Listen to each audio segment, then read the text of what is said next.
Assalamualaikum warahmatullahi wabarakatuh. Izinkan saya memperkenalkan diri. Nama saya Samuel Linggom Deo Pasaribu dengan NPM 23150610026 dari kelas TIB. Di sini saya akan menjelaskan topologi jaringan dari studi kasus yang telah diberikan untuk penyelesaian proyek akhir mata kuliah jaringan komputer. Di sini saya akan menjelaskan mengenai topologi jaringan di bagian lantai 1 yang berisi Departemen Keuangan, Pemasaran, dan Pengembangan. Jadi di sini pertama-tama terdapat 3 departemen pada lantai 1, yaitu Keuangan, Pemasaran, dan Pengembangan. Ketiganya menggunakan switch yang sama, yaitu switch dengan seri 2960-24TT. Di mana di sini untuk setiap switch pada departemen itu terhubung ke 5 end device PC dan juga 1 printer. Di sini untuk jumlah PC itu diminimalisir, sedangkan di soal seharusnya terdapat 20 PC. Di sini untuk menghubungkan tiap PC dan printer ke switch digunakan kabel copper straight through. Dan di sini kita dapat lihat konfigurasi IP-nya.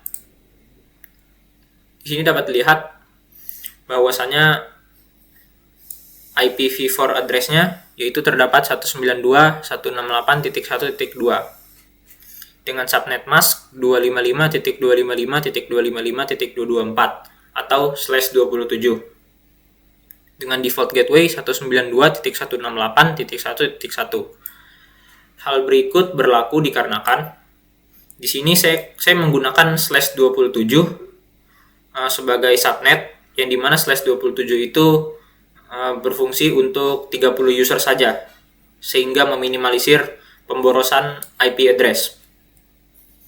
Di sini sehingga untuk default gateway itu mengambil host address pertama, yaitu 192.168.1.1, dan end device lanjutannya itu mengambil mulai dari IP kedua host address, yaitu 192.168.1.2 dan seterusnya. Di sini hal yang sama juga terdapat di Departemen Pemasaran, di mana di Departemen Pemasaran saya mengambil blok subnet selanjutnya, yaitu 192.168.1.3 untuk IPv4 address-nya. Subnetnya sama, 255.255.255.224 dengan default gateway 192.168.1.33, yaitu host address pertama dari blok /27 selanjutnya setelah Departemen Keuangan.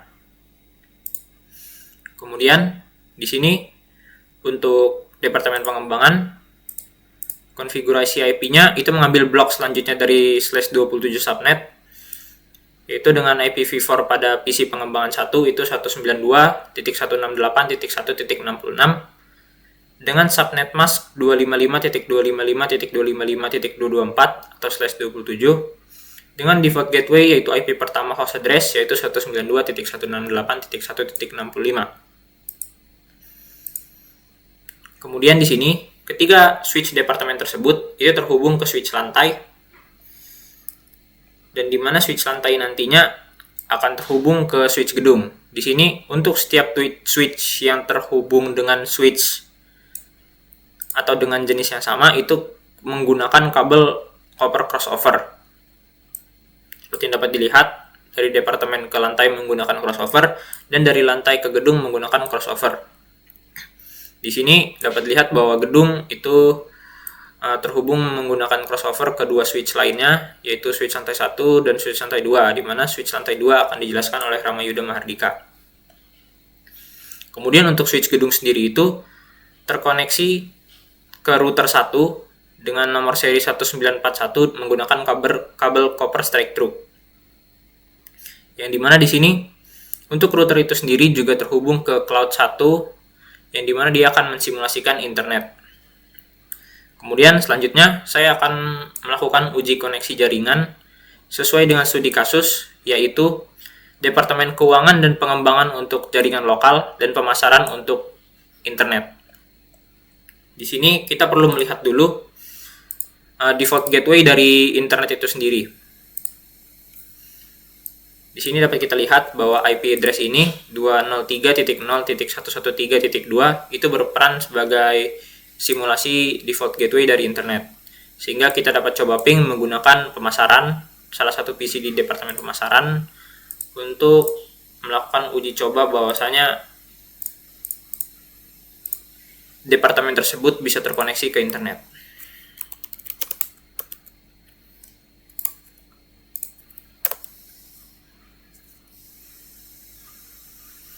Sini dapat dilihat bahwasanya terdapat 4 paket yang dikirim dan 4 paket yang diterima. Artinya 0% loss pada paket yang dikirim.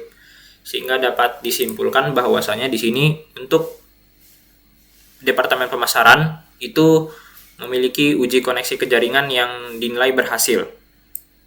Kemudian di sini untuk saya akan mencoba uji koneksi jaringan lokal di bagian pengembangan. Di sini saya akan mencoba melakukan ping terhadap printer dari PC keempat departemen pengembangan. Di sini kita dapat melihat dan memperhatikan IP dari printer itu sendiri. Kemudian kita dapat melakukan ping.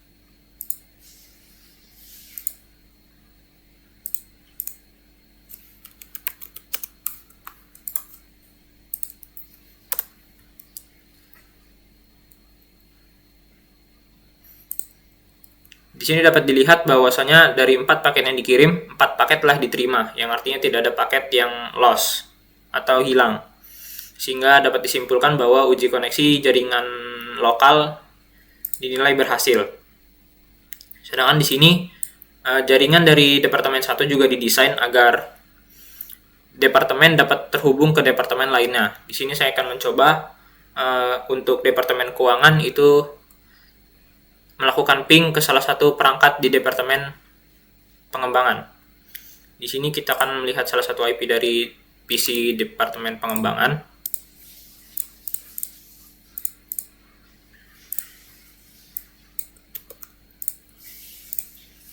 Kemudian kita akan coba ping menggunakan PC di keuangan.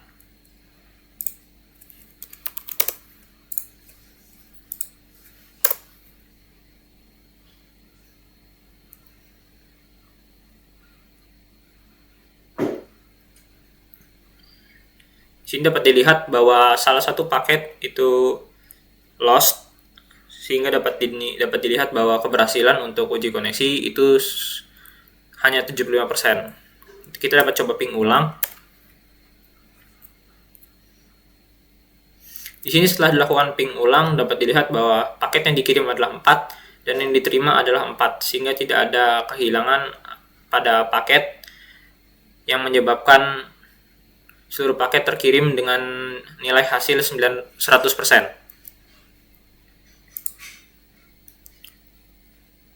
Sekian video dari saya, mohon maaf jika ada salah kata. Perkenalkan, nama saya Ramida Mardika dengan NPM 2315061126.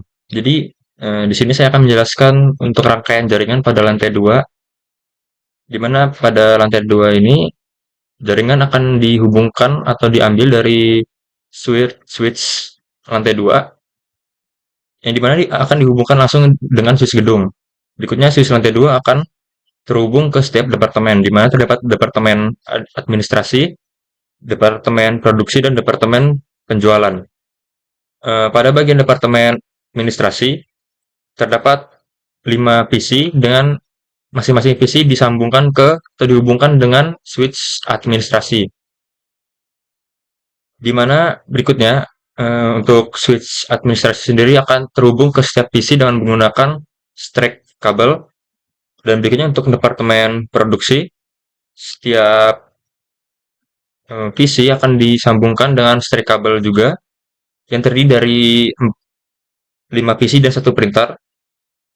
Dan selanjutnya pada bagian penjualan terdapat 6 PC yang dihubungkan dengan switch penjualan dengan menggunakan strap kabel. Berikutnya untuk setiap switch pada masing-masing departemen akan disambungkan atau dihubungkan dengan switch lantai 2 dengan menggunakan crossover. Dan selanjutnya adalah melakukan pengecekan untuk mengetahui apakah setiap PC terkoneksi. Dilihat dari PC administrasi pertama, yaitu memiliki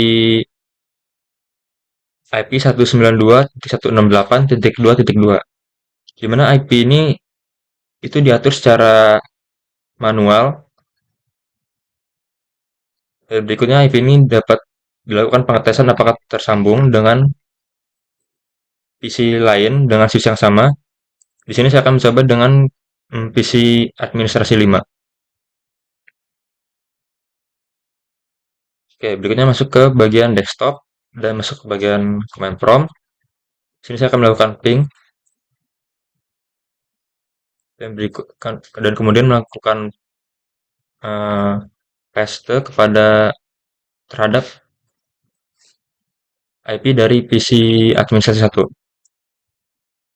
Nah, selanjutnya tekan enter dan kembali akan muncul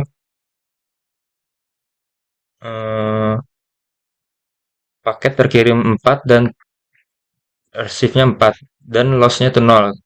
Ini menandakan berarti data atau IP dari PC administrasi 1 itu berhasil dikirim ke administrasi 2 dan berhasil diterima juga. Itu menandakan berarti kedua PC tersebut terhubung dengan menggunakan switch administrasi. Selanjutnya untuk bagian departemen produksi, sini saya akan membuka PC produksi 1 dan mengecek IP-nya, yaitu 192.168.2.138, di mana IP ini diatur secara DHCP atau diatur secara otomatis, di mana sistem akan langsung otomatis mengisi IP tersebut. Berikutnya saya akan melakukan pengetesan dengan membuka PC produksi 2 dan mengecek apakah PC 1 berhasil terhubung dengan PC produksi 2.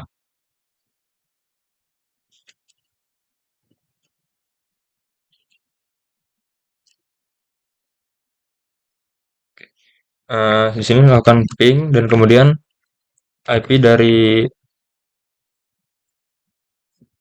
PC 1 produksi.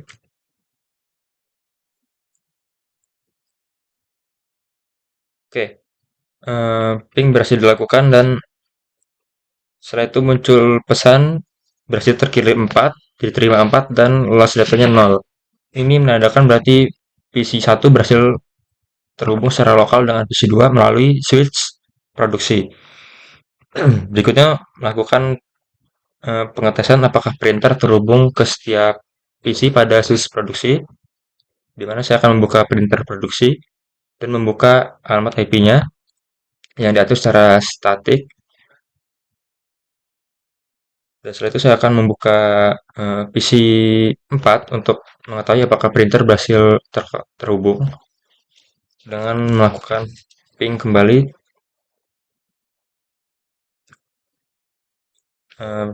Ping berhasil dilakukan dan pesan yang didapat adalah berhasil menerima 4 dan hilangnya itu 0. Itu menandakan berarti printer tersebut berhasil terhubung dengan setiap masing-masing PC dan bisa digunakan.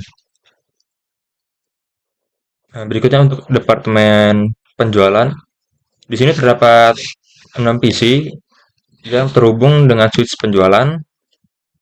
Dan berikutnya saya akan melakukan pengecekan apakah setiap PC tersebut terhubung secara lokal. Pertama saya akan membuka IP-nya yang di sini diatur secara statik. Dan kemudian saya akan melakukan copy terhadap IP tersebut. Dan berikutnya saya akan membuka PC penjualan 4 untuk mengetes apakah PC 1 terhubung atau dapat terbaca oleh PC 4 dari departemen penjualan.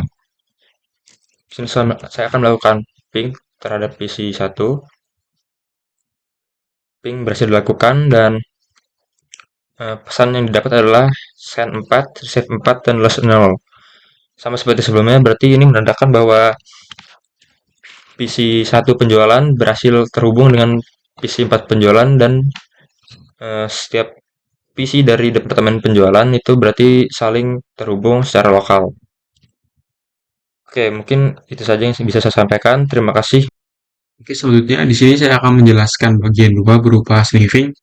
Sebelum itu, izin memperkenalkan diri, nama saya Bagas Pangestu dengan NPM 2315011010.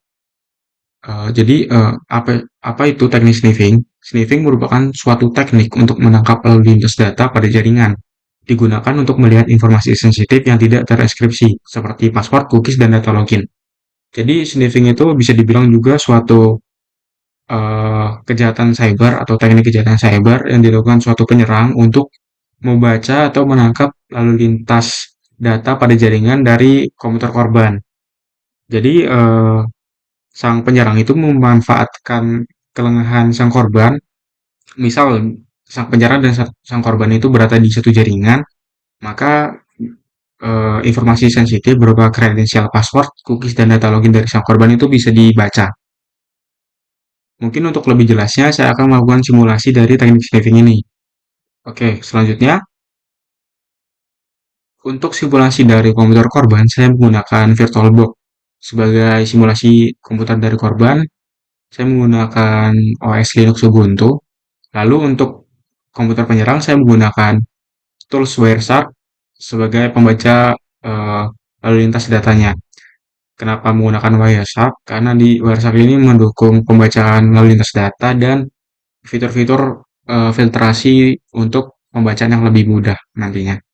Mungkin langsung saja. Di sini saya akan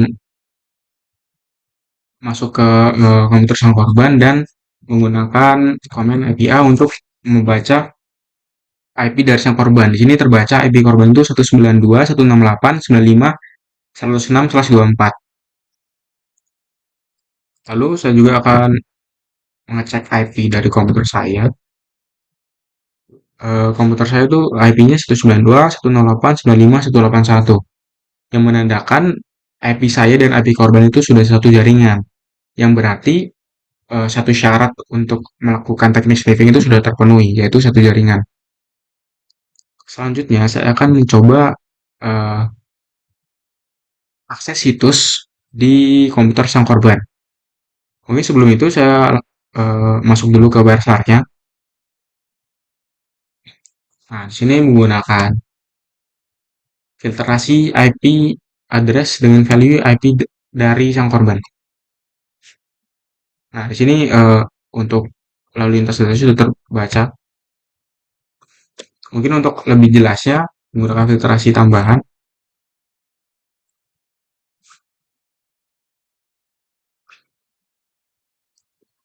Dan saya akan melakukan akses di komputer korban.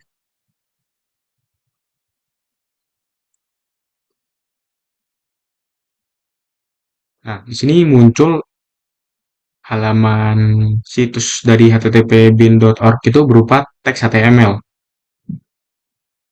Lalu saya kembali ke Wireshark dan kita lihat di sini. Nah, baik di sini untuk di Wireshark sudah terbaca aktivitas lalu lintas data yang dilakukan oleh sang korban. Di sini di paket 94 ini kita klik frame. Nah, di sini untuk timestampnya sudah terbaca di Juni 23 2025 pukul 11 menit 17 detik 54. Tepat pada saat tadi saya mengakses situs di komputer korban. Lalu di sini juga buat protokolnya itu terbaca Hypertext Transfer Protocol atau HTTP.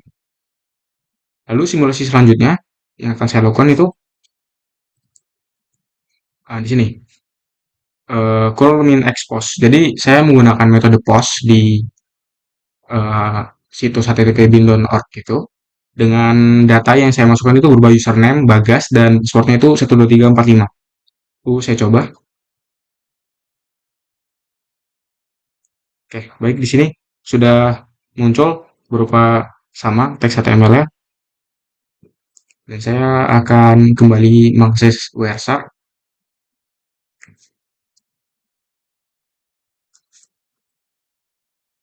dengan filtrasi HTTP request method POST. Nah, di sini terdapat satu pembacaan lalu lintas data. Nah, di sini terbaca di timestamp berupa pukul 11 menit 19. Kita coba melihat value atau data yang tadi diinputkan oleh komputer korban.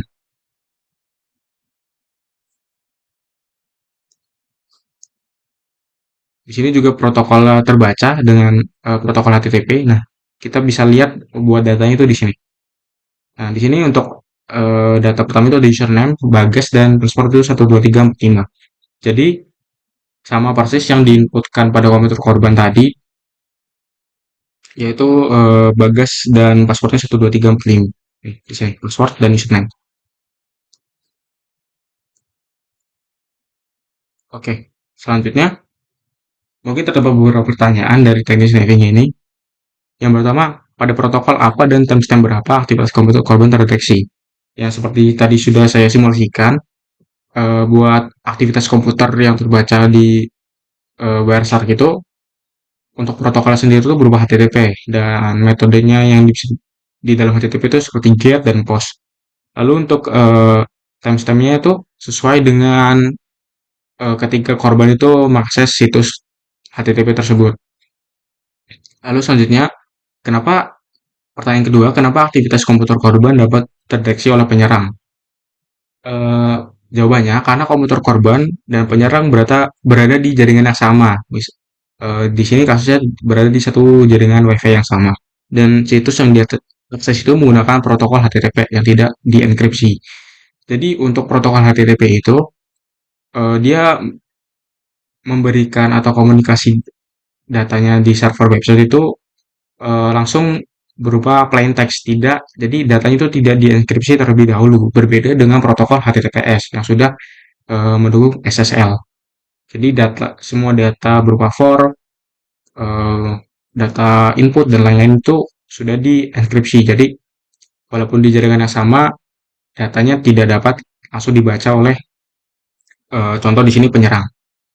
Lalu pertanyaan ketiga, apa langkah-langkah yang tepat untuk mencegah aktivitas komputer korban dari sniffing? Di sini terdapat beberapa langkah pencegahan. Yang pertama itu gunakan protokol HTTPS untuk mengenkripsi data selama transmisi. Jadi sebisa mungkin hindari sebuah website atau situs itu yang masih protokol HTTP. Lalu selanjutnya gunakan jaringan yang terpercaya dan hindari wifi publik yang tidak aman. Jadi banyak kasus berupa wifi publik yang digunakan itu menjadi sebuah kesempatan untuk penyerang itu melakukan teknik sniffing ini. Lalu yang ketiga itu bisa menggunakan aktifkan VPN untuk mengenkrypsi semua laluan internet. Yang keempat itu pisahkan jaringan antar user dengan VLAN atau aktifkan fitur client isolation. Yang kelima, gunakan switch daripada hook untuk mencegah broadcast paket ke semua perangkat. Mungkin sekian penjelasan tentang teknik sniffing yang sudah saya jelaskan dan simulasi singkat.